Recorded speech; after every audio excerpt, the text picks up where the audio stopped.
Hello everyone, welcome to study light education. आज हम इस वीडियो में डिस्कस करेंगे pair of linear equation in two variable. Okay, और इस वीडियो में हम डिस्कस करेंगे इसका इंट्रोडक्शन पार्ट और कौन कौन से मेथड हम यूज करते हैं लीनियर इक्वेशन को सॉल्व करने के लिए। ओके, तो हम स्टार्ट करते हैं हमारे इंट्रोडक्शन पार्ट से।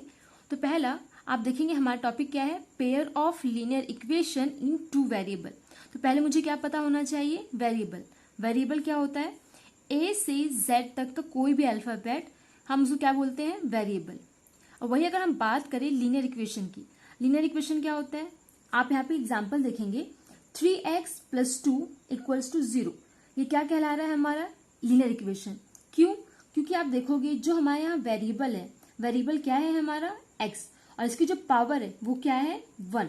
तो वो हमारा क्या बन जाएगा, लीनियर इक्वेशन। किसी भी वेरिएबल की पावर अगर 1 होती है तो वो हमारा कहलाता है लीनियर इक्वेशन। वही अगर हम बात करें तो हमारे टॉपिक में क्या कह रहा है, pair of linear equation in two variable. That means हमें लीनियर इक्वेशन बनाना है दो वेरिएबल के साथ। तो आप हमारा नेक्स्ट एग्जांपल देखोगे 3x + 2y + 1 = 0। आप यहाँ पे देखोगे, यहाँ पे हमारा वेरिएबल है x एंड y। ओके, और दोनों की पावर क्या है हमारी 1। तो ये क्या हो जाएगा हमारा linear equation in two variable. और अगर हम linear equation in two variable का एक जनरल फॉर्म लिखें तो हमारा फॉर्म करता है क्या, ax + by + c = 0।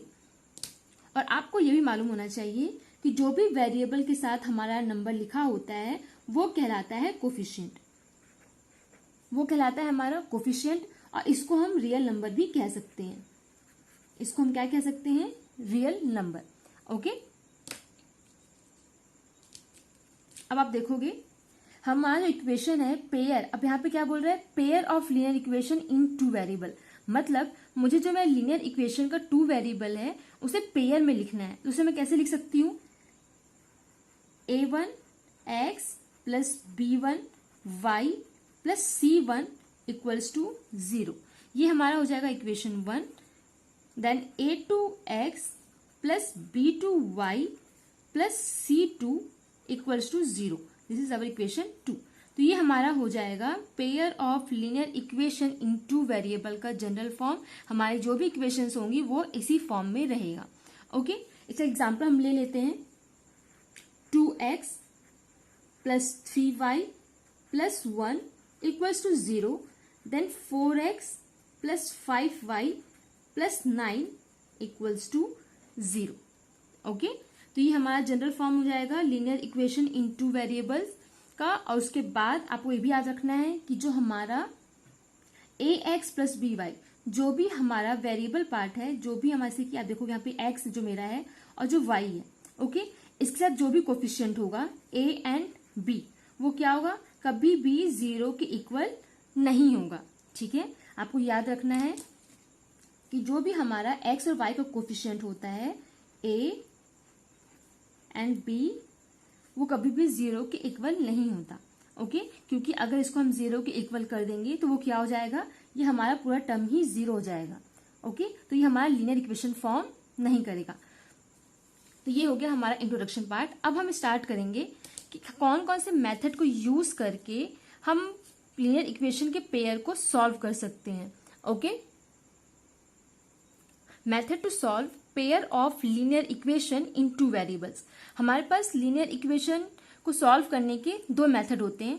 एक होता है हमारा ग्राफिकल मेथड और एक होता है हमारा अलजेब्रिक मेथड। तो पहले हम क्या डिस्कस करेंगे, हमारा ग्राफिकल मेथड। ओके, और ग्राफिकल मेथड में क्या होता है, पहले हम यहाँ लिख लेते हैं हमारा जनरल फॉर्म क्या है। हमारा लीनियर इक्वेशन का जनरल फॉर्म क्या होता है, a1x + b1y + c1 = 0। Then a2x + b2y + c2 = 0। ये हमारा हो गया general form of linear equation in two variable.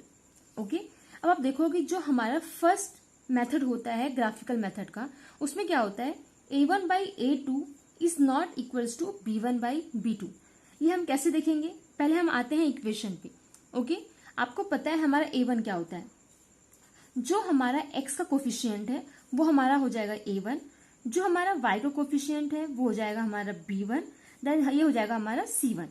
आप आओगे नेक्स्ट इक्वेशन में, आप देखोगे जो हमारा x का कोफिशिएंट है वो हो जाएगा 3, that means A2 and this one is B2 4 and this one is C2 9। Okay, तो मुझे क्या करना है, पहले मुझे चेक करना है A1 बाई A2। ओके, जैसे मान लो यहाँ मेरा A1 क्या है 2 और A2 क्या है मेरा 3, ठीक है। और वही मैं देखती हूँ B1 मेरा क्या है 3 और B2 क्या है मेरा 4। आप इन दोनों के फ्रैक्शन को कंपेयर करोगे, क्या ये आपस में इक्वल दिख रहा है? नहीं। दैट मीन्स जो मेरा A1 बाई A2 है वो B1 बाई B2 के इक्वल नहीं है। तो जब हम इसको ग्राफ में रिप्रेजेंट करेंगे तो ये कैसे फॉर्म करेगा, ये लाइन, ये इक्वेशन एंड ये इक्वेशन, ये दोनों आपस में इंटरसेक्ट करेगी, ये दोनों आपस में इंटरसेक्ट करेगी। ओके, आपको ये ध्यान रखना है जहां पे हमारा A1 by A2 B1 by B2 के इक्वल नहीं होता है, वहां पे जो ये हमारी दो इक्वेशन है वो ग्राफ में आपस में इंटरसेक्ट करती है। ओके, और इसे हम क्या कहते हैं, इंटरसेक्टिंग लाइन। ये हमारा कहलाता है इंटरसेक्टिंग लाइन। ओके, आपको ये पता होना चाहिए कि जितने बार जो पॉइंट से ये इंटरसेक्ट होता है वो हमारा सोल्यूशन होता है। ओके, यहाँ पे आप देख रहे हो जो हमारा ये लाइन है और ये लाइन है आपस में इंटरसेक्ट हो रहा है, यहाँ पे एक पॉइंट पे वो इंटरसेक्ट हो रहा है, दैट मीन्स उसका क्या सोल्यूशन होगा, वन सोल्यूशन। इसका हमें सिर्फ वन सोल्यूशन मिलेगा।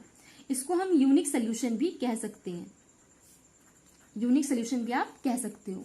और दूसरा, किसी भी इक्वेशन की जब भी सोल्यूशन निकलती, चाहे वो एक हो चाहे वो एक से ज्यादा हो, वो कहलाता है हमारा कंसिस्टेंट सोल्यूशन।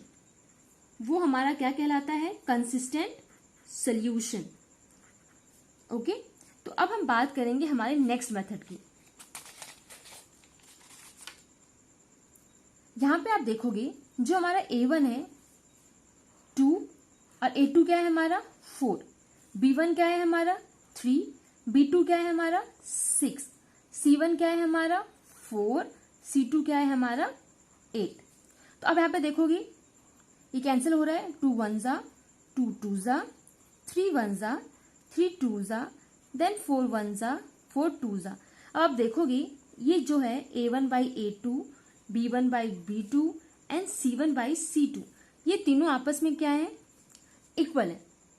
ओके, जब आप देखोगे कि हमारे जो A1 बाई A2 है, B1 by B2 and C1 by C2 आपस में इक्वल होता है, तो ग्राफ में रिप्रेजेंट कैसा होता है, उसे ग्राफ में रिप्रेजेंट कैसे करते हैं, जो हमारा पहला इक्वेशन है, जो हमारा दूसरा इक्वेशन है, जो हमारा पहला इक्वेशन है वो एक ऐसी लाइन फॉर्म करेगी और दूसरा इक्वेशन है हमारा वो बिल्कुल उसके ऊपर से ही जाएगा, क्योंकि ये सारी जो हमारी इक्वेशन है वो क्या है, इक्वल है। ठीक है, तो जैसे ग्राफ, जो हमारा ग्राफ में कैसे रिप्रेजेंट होगा, ये एक के ऊपर ये लाइन इंटरसेक्ट करती है। ओके, और ऐसे मेथड को हम क्या कहते हैं, पहला कोइंसिडेंट लाइन। क्या होता है हमारा, कोइंसिडेंट लाइन। ठीक है, और आप देखोगे आपको पता है कि जिस पॉइंट पे इंटरसेक्ट करता है वो हमारा सोल्यूशन होता है। तो यहाँ पे क्या हो रहा है, ये दोनों लाइन एक दूसरे के ऊपर से जा रही है, दैट मीन्स इसके क्या है, बहुत सारे सोल्यूशन निकलेंगे। तो ये हमारा क्या कहलाएगा, इन्फिनाइट सोल्यूशन। ये हमारा कहलाएगा इन्फिनाइट सोल्यूशन। ठीक है, अब आप यहाँ पे देख रहे हो, आपको पता है कि किसी भी इक्वेशन का अगर सोल्यूशन निकलता है तो वो हमारा कंसिस्टेंट सोल्यूशन कहलाता है। तो ये क्या हो जाएगा हमारा, कंसिस्टेंट सोल्यूशन। ओके, अब हम बात करते हैं हमारे थर्ड मेथड की। अब आप यहाँ पे देखोगे जो हमारा इक्वेशन है, यहाँ पे आप देखो A1 by A2 that means 3 by 6, B1 by B2 2 by 4, C1 by C2 4 by 9। अब आप यहाँ हम देखेंगे कि 3 1 जा 3 2 जा, ये हो जाएगा हमारा 1 बाई 2, 2 1 जा 2 2 जा, ये हो जाएगा हमारा 1 बाई 2, और यहाँ पे ये क्या है 4 बाई 9। अब यहाँ हम क्या देख रहे हैं, जो हमारा A1 बाई A2 है और B1 बाई B2 है वो आपस में इक्वल है, बट C1 बाई C2 ये इक्वल नहीं है। ठीक है, तो ऐसे इक्वेशन में क्या होता है, जो हमारा पहला इक्वेशन है और दूसरा इक्वेशन का जो सोल्यूशन है, जो हम ग्राफ में रिप्रेजेंट करते हैं, वो क्या होता है, पहला इक्वेशन अगर हमारा ऐसा गया है ग्राफ में तो दूसरा इक्वेशन हमारा पैरेलल में जाएगा। ठीक है, जहां पे हमारा a1/a2 एंड b1/b2 आपस में इक्वल है बट c1/c2 हमारा आपस में इक्वल नहीं है, तो वहां पे जो हमारी इक्वेशन है वो पैरेलल पोजीशन में ग्राफ में रिप्रेजेंट होती है। ठीक है, और इसे हम क्या कहते हैं, पैरेलल लाइन। इसे हम कहते हैं पैरेलल लाइन। ओके, और वहीं आप बात करें, हमको पता है कि जब दो लाइन आपस में इंटरसेक्ट होती है, जिस पॉइंट में इंटरसेक्ट होती है वो हमारा सोल्यूशन फॉर्म करता है। बट यहाँ पे लाइन क्या है हमारी, पैरेलल। दैट मीन्स यहाँ पे कोई सोल्यूशन हमको नहीं मिल रहा है, तो ये क्या हो जाएगा हमारा, नो सोल्यूशन। ये हमारा हो जाएगा नो सोल्यूशन। अब हमको यही पता है कि जहां पे एक या फिर एक से ज्यादा सोल्यूशन निकले उसको हम कहते हैं कंसिस्टेंट सोल्यूशन। पर जहां पे कोई सोल्यूशन हमें नहीं मिलता वो हमारा कहलाता है इनकंसिस्टेंट सोल्यूशन। तो ये है हमारा ग्राफिकल मेथड। ग्राफिकल मेथड में हमारे पास 3 मेथड्स होते हैं, ठीक है, जिसको मैंने आपको यहाँ पे एक्सप्लेन कर दिया है। अब हम बात करते हैं हमारे एल्जेब्रिक मेथड की।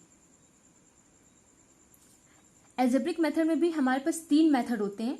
फर्स्ट होता है सब्स्टिट्यूशन, दूसरा होता है एलिमिनेशन एंड तीसरा होता है क्रॉस मल्टीप्लिकेशन मेथड।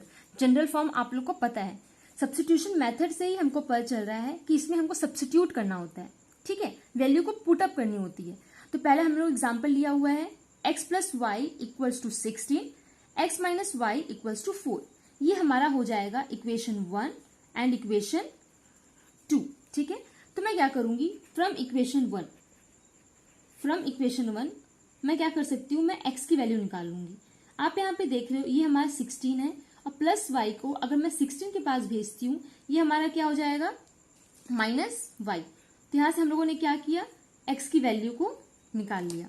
अब इस x की वैल्यू को मैं कहाँ पुट करूंगी, इक्वेशन 2 पे।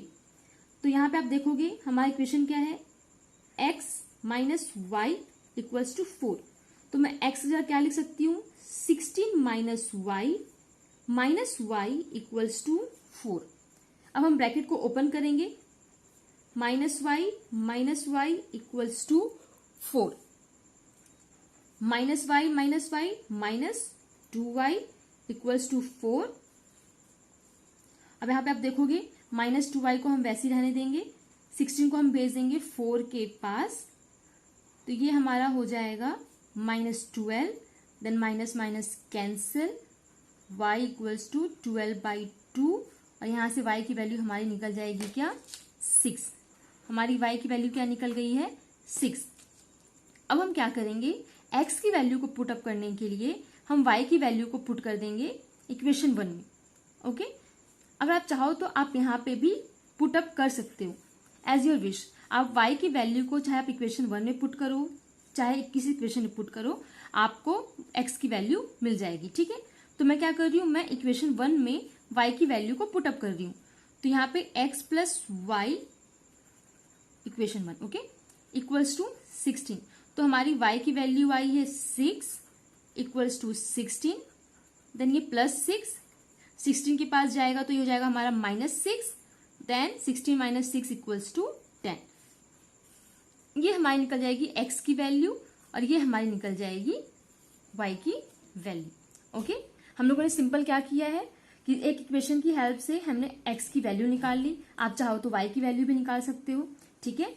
बस जो वैल्यू आपकी आएगी आपको उसको इक्वेशन में पुट कर देना है। हम लोगों ने क्या किया, उसे इक्वेशन 2 में पुट अप कर दिया, उसकी हेल्प से हमने y की वैल्यू फाइंड आउट कर दी, ठीक है। y की वैल्यू निकल जाने के बाद जो हमारी y की वैल्यू आई थी उसे हमने इक्वेशन 1 में पुट अप कर दिया एंड देन उसके बाद x की वैल्यू को हम लोगों ने फाइंड आउट कर लिया, ठीक है। अब हम बात करेंगे एलिमिनेशन मेथड की। एलिमिनेशन मेथड क्या होता है, एलिमिनेशन नाम से हमें समझ में आ रहा है कि इसे हमें एलिमिनेट करना है, ठीक है। इसका जो मेथड होता है, हमारे पास यहाँ पे 2 इक्वेशन गिवन है, इक्वेशन 1 एंड इक्वेशन 2।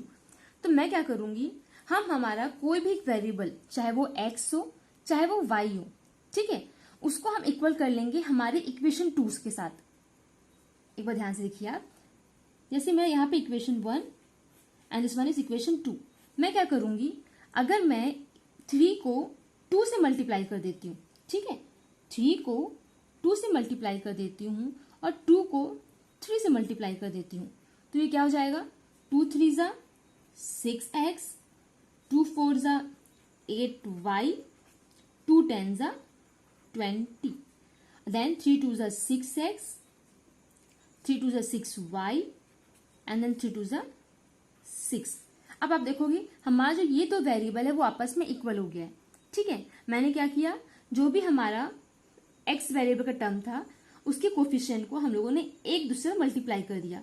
मैंने क्या किया, पहले 2 को इस पूरे इक्वेशन से मल्टीप्लाई कर दिया, देन इस 3 को पूरे इक्वेशन से यहां मल्टीप्लाई कर दिया। अगर आप चाहो तो y वाला भी टर्म आप ले सकते हो, तो कोई प्रॉब्लम नहीं है। अब यहां हम क्या करेंगे, ये हमारा हो जाएगा इक्वेशन 3, ये हमारा हो जाएगा इक्वेशन 4। तो हम क्या करेंगे, 4 माइनस 3, मतलब इन दोनों इक्वेशन को हम आपस में सब्ट्रैक्ट कर देंगे।